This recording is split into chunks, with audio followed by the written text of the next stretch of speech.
देखे बारे आए तुरी तोर पारा तोरी गली मोहल्ला मऊ काबर नखरा ते लगाए टूरा मोरे पारा मोरी गली मोहल्ला मारे दुनियादारी ला तै छोड़ दे रानी दुनियादारी ला तै छोड़ दे रानी चारों डहर में हो गे हल्लाओ हल्लाओ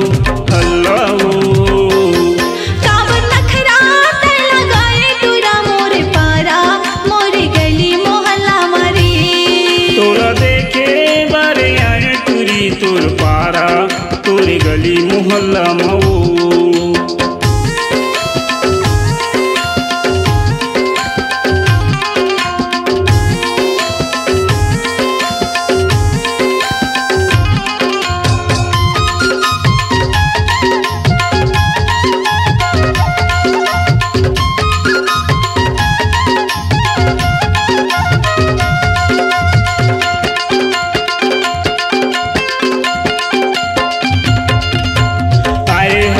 मोर गाँव में हो गे है तोर से प्यार वो दाई दादा तोर मोर संग भरम थे जानत है संसार वो दाई दादा तोर मोर संग भरम थे जानत है संसार वो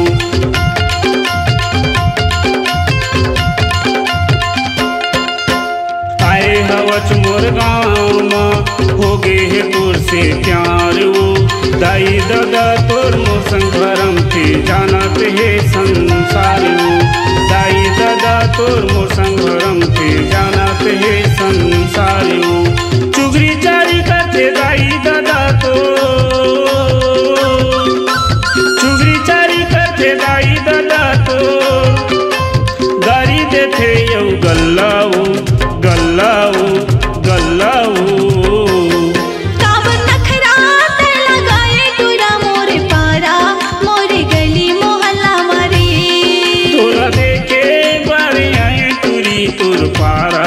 तोरी गली मोहल्ला मऊ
तोर पारा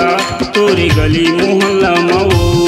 काबर नखरा ते लगाए टूरा मोरे पारा मोरी गली मोहल्ला मारे दुनियादारी ला तै छोड़ दे रानी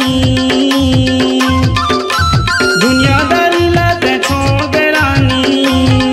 चारों डहर में हो गे हल्लाओ हल्लाओ हल्लाओ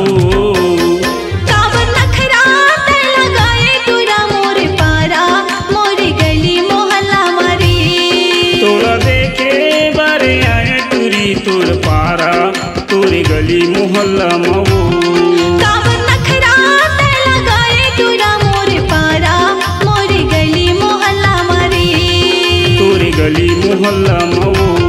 मोरे पारा मोहल्ला मारे तोरी गली मोहल्ला मऊ मोरे पारा मोहल्ला मारे अपनी आवाज को दीजिए एक नया मुकाम। डिजिटल रिकॉर्डिंग की दुनिया का